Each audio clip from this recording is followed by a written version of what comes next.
This is the Cubs Postcast, your instant game reaction for the Chicago Cubs. Part of the Locked On Podcast Network. Your team every day. What's up, everybody? Welcome into the Locked On Cubs YouTube channel. Joe George here with you. The Cubs win this game 6-2 against the Brewers. They moved to 21-13 on the series. And for the first time since 2022, the Cubs have won a season series in Milwaukee. It's taken long enough, but it is Wrigley North. The Cubs fans have been awesome so far through two games, and the lineup's been fantastic. And it's not just the lineup. The pitching has been excellent through two games in this series. You look at what you've gotten from this team. We'll get to our player of the game here. It'll be Jameson Taillon, so we'll talk about more of him in a second. But think about these first two games. So 18 innings pitched, 12 of them from your two starters. And then you get three innings from Flexen yesterday, and you get 3 innings out of 2 guys today. Merriweather, 3 up, 3 down. Keller gives you 2 innings. So not only has your offense produced, your starting pitching has produced, your bullpen has been produced, and you've saved your bullpen. We haven't seen Porter Hodge or Ryan Presley since the Pirates series. We saw Porter Hodge there obviously warming up a little bit after Keller gave up the hit to lead off the 9th inning there. So just in case he was ready to go. But the pitching has been the kind of unsung story of these two games so far. The lineup's been obviously, it's just been so much fun. They're just crushing it right now. I mean, all these home runs that they're hitting. But, you know, they've really done a fantastic job only allowing 2 earned runs in 2 games so far this series. They will go for the sweep tomorrow and talk more about Jameson Taillon. Let's get to our Locked On Player of the Game. This is the Locked On Player of the Game. So Jameson Taillon in this game, 6 innings pitched, gives up 3 hits, 2 earned runs, a walk, and 5 strikeouts. He was really good. He brings his ERA down to 3.86 on the season, his 4th quality start of the season. So back-to-back days with quality starts from the Cubs pitchers. And again, they barely had to use their bullpen because of what they're giving them. And we know that the bullpen stressed this out a lot this year. There's been times where the bullpen has been hard to watch, but when you can get this out of your starting pitching and then Shota goes tomorrow to go for the sweep, it's been excellent. And that's why he deserves the player of the game today, I would say, because Ben Brown, you could argue, could have had it yesterday, but Pete Crow-Armstrong was, 2 homer a day yesterday. We'll talk more about the offense and what we're seeing from Dansby Swanson, but there's just not enough praises I think we can say for the pitching staff right now, really across the board. Like even the bullpen, obviously has those shaky performances early in this season, but they've been really good as well recently. They've done a good job of coming in, settling in, and just doing their jobs and getting out of innings quickly. And then being able to go more than 1 innings is another huge plus, like we've seen yesterday happen with Flexen going 3 innings and 2 innings today from Keller, just to limit the amount of guys that you have to use. This is a long season. We got a long way to go. The Cubs are 8 games above 500. They're in first place in the Central. They look like one of the best teams in the National League right now. And I think the reason for that, it's just not the lineup. They've been the best offense in baseball. It's not particularly close, to be honest with you, with how good they've been. But to have back-to-back outings of 6 innings and 2 quality starts in a row against the Brewers from guys that I don't know if we expected it from. Like, Taillon, I liked him a lot last year. I was pleasantly surprised with him. And then the question was just going to be like, what can he give you this year? And he just continues to be really solid. And I think that's what's, that's why like it's not surprising, but he just continues to go out there and do his job. So to have what you've gotten from guys like Colin Ray and from Jameson Taillon, when you've lost Justin Steele, has been very positive. And when you have Ben Brown, his starts have been up and down, but like you got a good one the other day, and he's just they're rolling right now every which way, and they're not going to win every single game, as we know. They didn't sweep the Pirates. It's been a while since they've got a sweep, and hopefully they can get one tomorrow and just fully conquer Wrigley North for this season. Couple comments here. Eric says it shows the reason why actually that's not what I realized it said.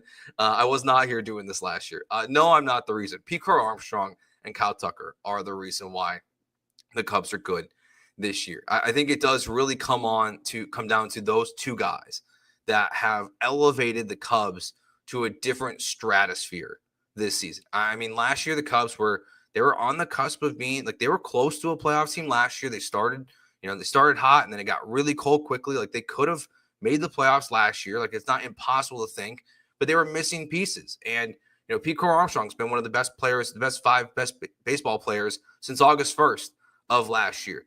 And Kyle Tucker, just what he's brought to this team. We saw another home run today. His home runs are so electric. I love watching him, both him and PCA hit homers. They just fly out of there.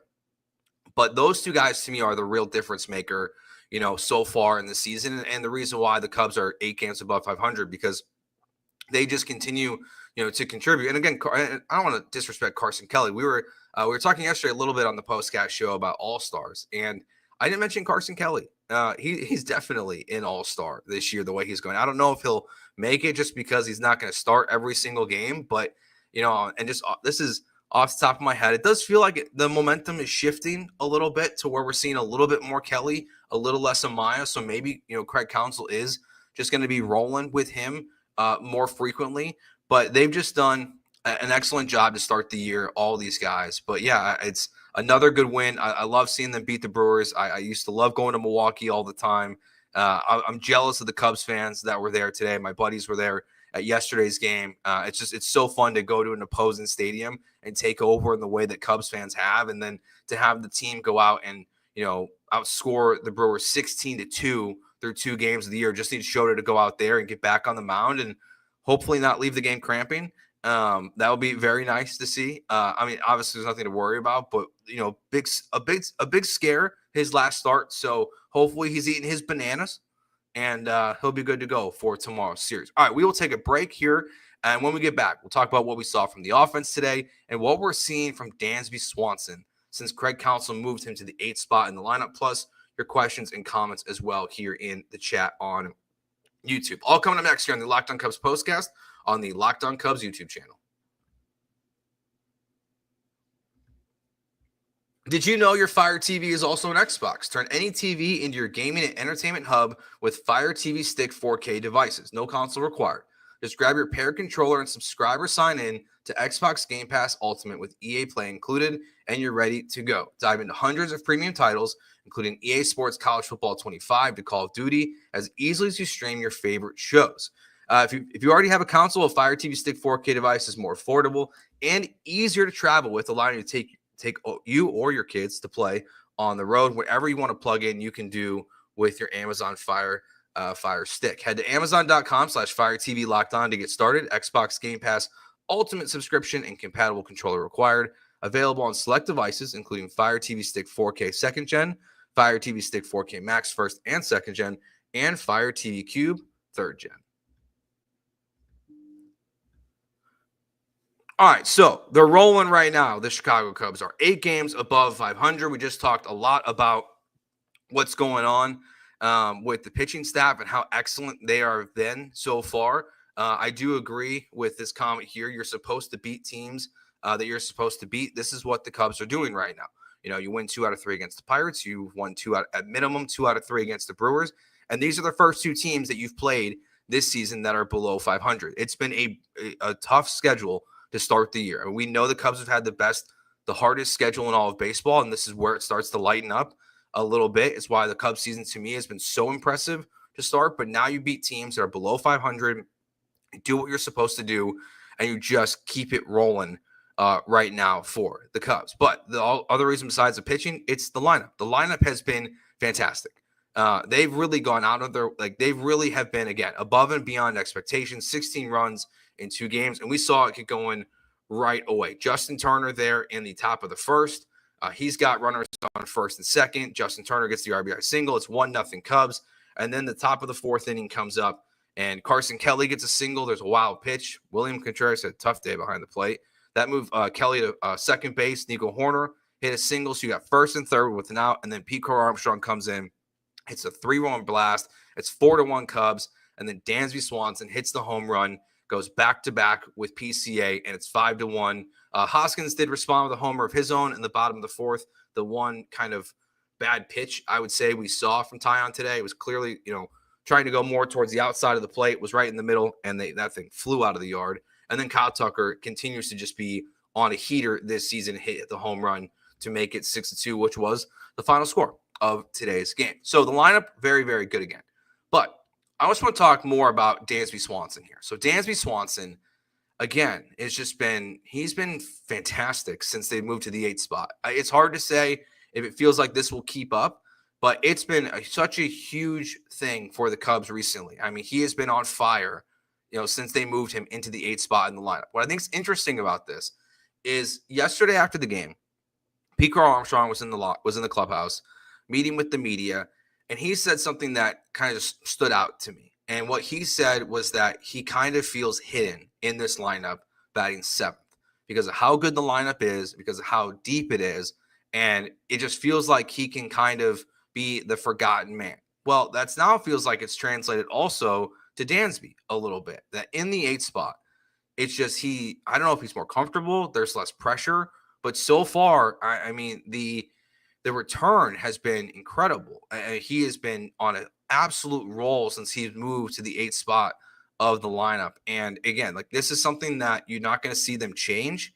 They're going to keep this construction of the lineup unless they need to, someone starts struggling again. But you don't move Dansby back up because he's, all of a sudden hitting well. If he's comfortable in the spot, then they're just going to keep it going. And again, I think Craig Counsell deserves some credit for this move because managers always take the blame for when things go wrong. And I don't feel like they get enough credit for when things go right. And this has been a really good move to put Dansby Swanson in the 8 hole. And the early returns have been A+. You could not ask for anything more from Dansby to lengthen this lineup in the way that he has. So it's the right spot for him in the lineup. And again, the returns have been absolutely phenomenal. All right, let's get to our turning point of today's game. Time to reveal where the game was won or lost. It's the turning point. All right, so if we're going to look at one specific moment for the turning point in a 6-2 win, which is not very much of a challenge, I would say, we'll just go back to the back-to-back here just to make it nice and simple. It's not just that Crow-Armstrong hit the home run to make it 4-1, but Dansby Swanson making it 5-1. This team, the Milwaukee Brewers, this stat blew my mind. Forgot to mention this yesterday. They said it on the broadcast. This blew my mind. The Milwaukee Brewers are the only team in baseball to not win a game this year when the other team scores first. Not a single game this entire season they have won when the other team scores first. I didn't mention it because I was kind of keeping it in my bag just in case the Cubs lost after scoring first. But the Brewers have just been, apparently it's just like their kryptonite this year when the other team scores first. So the Cubs did that again today, and it led to that. So they just keep going. It's so much fun to watch this team day in and day out. I know Cubs fans, like we're loving it right now. Let's see a couple questions and comments here. We'll get to obviously, such a easy win, I would call it. So you got any questions or comments, you can drop them in here. We'll kind of wrap those up as we wrap up today's show. Ryan says, what do you think? Will $750 million sign both PCA and King Tuck? Yes. I think $750 million. I don't know what the lottery is right now in Illinois. Maybe the Ricketts and you go play it. Try to get some cash in their pocket. But $750 million would absolutely do it. It is interesting to see like what's happening at third base for the Cubs. Again, this is something that I think we're all going to keep an eye on throughout the year. It does feel like Birdie has really won this job. Obviously, based on matchups, we'll see Nicky Lopez be there more often. But, Birdie's another one, too, where I think for the most part, in terms of from a production and hitting, obviously didn't get a hit today, but did get a walk. He's hitting 288 on the season. I mean, he's got an on-base percentage of 362. If you look at the regular guys in the lineup, if he had the normal amount of at-bats, he would be like 4th, 5th of the regular guys, only behind Happ, Tucker, Suzuki, Carson Kelly, Michael Busch, Nico Arn. That's quite a few guys, actually. But that's how good the lineup's been. They just continue to do a good job, all these guys. So it's hard to say he's been fantastic. But Birdie's done a solid job for third base. Until they trade for a third baseman or until Shaw comes back up, he continues to be very serviceable for this team. And again, something I mentioned at the beginning of the show too, before we get to a couple other comments and questions. It's the bullpen again, just to be able to only use 3 guys in 2 wins and to be stress-free and to see Flexen the way he, how good he was in yesterday's game, get a 3-inning save, to see, 2 guys come in, Merriweather and Keller get in. It's been huge for this team. You can go into tomorrow's game. If you don't score a ton of runs, you've got Porter Hodge, you've got Ryan Presley. Those guys are rested up. before you get ready to take on a team that's very good in the San Francisco Giants. That's a good team. Like it's back to some of the tough stretch with the Giants coming up here, but they are a good team, and I'm looking forward to myself seeing them in person on Wednesday during the day game. But you just got to keep it going right now. See, Ian here asks, I believe it is, says, I think $550 million for Tucker. Maybe. He's playing like it. I mean, that's the thing with Kyle Tucker is the longer you wait, the more, I don't know if the more expensive it's going to get, but he's going to hit free agency. He's going to be the prize, the belle of the ball in free agency this year. And I would love for the Cubs to be able to get this thing done before he hits there. Just because, again, with what the Cubs are doing this year, 8 games above 500, it's Pete Crow-Armstrong, it's Kyle Tucker, and it's everybody else too. But those two guys specifically have just elevated the Cubs lineup into a stratosphere that makes them a legit World Series contender this year. At least, it has the pieces to be a World Series contender. They still got a lot to do, but you can do much more, this season to really solidify yourself as a legit contender. Gabe asks, what are the chances of getting another ace? This is why I love when the Cubs are good, because they just smashed the Brewers. They've won this series again, first time, won in Milwaukee, a series since 2022. Unbelievable that's taken that long to get a series win at Wrigley North. But we get to ask these questions, the fun questions of what are they going to add? So Gabe asked, what are the chances of getting another ace? 80%, I would say. I think 80%. I would be shocked if the Cubs don't make a big splash if this continues, which I think it will. I think they'll be in first place in the Central. I think they'll be in position to get a bye in the first round of the playoffs. And I think that you have the assets in your farm system to make a massive splash at the deadline. And we've seen the Cubs do it in the past when they've needed to. So yeah, I think I would put like 80% that they go out there and be super aggressive and get like an ace level pitcher for them. Rob asks, what do you mean the longer I wait when talking, the longer they wait by Kyle Tucker? No, I don't think their agents in a hurry to make a deal, but it's, if the Cubs are not super, super aggressive, he's just making himself more money. I mean, he's right now, he's got to be, I'm curious what the odds would be on FanDuel for him for MVP right now, because he's got to be towards the top of this list. It helps when you're in a big market like in Chicago. It helps when you're on a team that's in first place. And then to be a new acquisition like he is, Kyle Tucker, who's already had, MVP caliber seasons at times, I think that we will see him be a top MVP candidate, honestly, this year. It wouldn't shock me if Kyle Tucker won the MVP. So that's kind of what I mean by if the longer they wait, by letting him hit free agency, it's just going to cost more and more. Because in theory, I think you would save some money if you put pen to paper right now versus what he would get in the open market. Gabe also asked what I think of Nicky Lopez at third. I'm fine with it. I like Birdie. I think Birdie's producing well. I think his fielding leaves like a little bit to be desired, I would say. I feel like the arm's not super strong at times when we see him make throws to first base, especially if it's a fast runner going down the line. So I think Birdie's done a good job until Shaw is ready to come back up or they make a move for a new third baseman. I think that we can I think he's kind of the guy, and we'll just see a little bit more Lopez based on matchups at this point in the season. All right, that will do it for us. Thanks for watching. Thanks for hanging out with us here on the Locked On Cubs YouTube channel. Remember, we'll be back tomorrow as well. Quick program, I'll put a reminder in the next 2 shows as well. Since I'm traveling and for work for my main job here coming up, we will not have postcast shows Tuesday through Saturday next week. So we'll take a couple-day break, but Matt and Sam will be here. So we'll be here live tomorrow, Monday, and then back on Sunday the following week. So thanks for watching tonight. We'll be back tomorrow after the Cubs hopefully sweep the Milwaukee Brewers. Peace.